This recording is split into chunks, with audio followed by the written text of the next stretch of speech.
தற்போதைய அண்மை செய்தி. கொலை முயற்சி வழக்கில் சாட்சியளிக்க ஆஜராகாத விசாரணை அதிகாரியான விழுப்புரம் டிஎஸ்பிக்கு எதிராக பிடி வாரண்ட் பிறப்பிக்கப்பட்டிருக்கிறது. தொடர்ந்து 3 முறை சம்மன்கள் அனுப்பியும் சாட்சியளிக்க அவர் ஆஜராகாத காரணத்தால் அவருக்கு இந்த பிடி வாரண்ட் பிறப்பிக்கப்பட்டிருக்கிறது.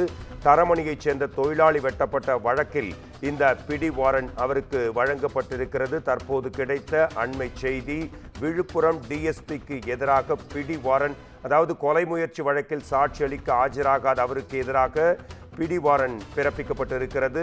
அந்த டிஎஸ்பி, அவருடைய பெயர் ராமலிங்கம். சென்னை தரமணியைச் சேர்ந்த தொழிலாளி வெட்டப்பட்ட வழக்கில் ராமலிங்கம் அவர் சாட்சி அளிக்க தொடர்ந்து ஆஜராகாத காரணத்தால் அவருக்கு எதிராக இந்த பிடி வாரண்டை நீதிமன்றம் பிறப்பித்திருக்கிறது.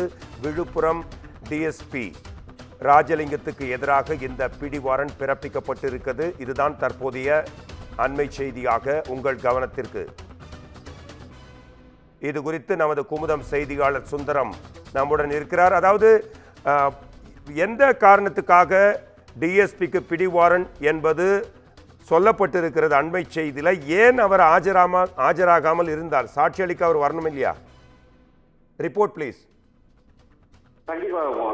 அதாவது கொலை முயற்சி வழக்கில் சாட்சி அளிக்காத அதற்கு ஆஜராகாத விசாரணை அதிகாரியான விழுப்புரம் மாவட்ட டிஎஸ்பிக்கு எதிராக சென்னை மாவட்டம் கூடுதல் அமர்வு நீதிமன்றம் ஒரு பிடி வாரண்டை பிறப்பித்துள்ளது.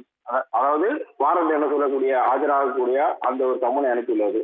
அதாவது சென்னை தரமணி காணகம்பேரியை சேர்ந்த தச்சு தொழிலாளர் என்பவர் செஞ்சில் தனது மொழி கடை முன் நின்று கொண்டிருந்த பேசிக் கொண்டிருக்கும் போது வினோத் என்பவரை தொடக்கியுள்ளார். இதனால் ஆத்திரமடைந்த வினோத் என்பவர் கடந்த 2021ஆம் ஆண்டு செந்திலை வழிமறைத்து கத்தியால் வெட்டியுள்ளார். இந்த சம்பவம் தொடர்பாக தரமணி காவல்துறையினர் வினோத் உள்ளவருக்கு எதிராக கொலை முயற்சி வழக்கு உள்ளிட்ட பல்வேறு வழக்குகளை பதிவு செய்துள்ளனர்.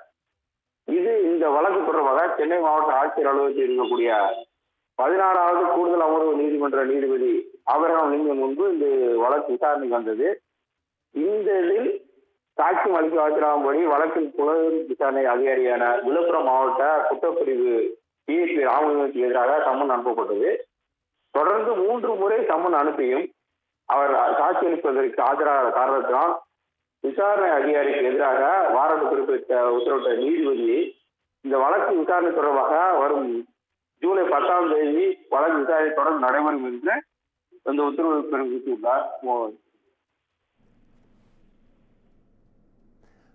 அண்மை செய்தி குறித்த உங்கள் விரிவான தகவல்களுக்கு நன்றி சுந்தரம்.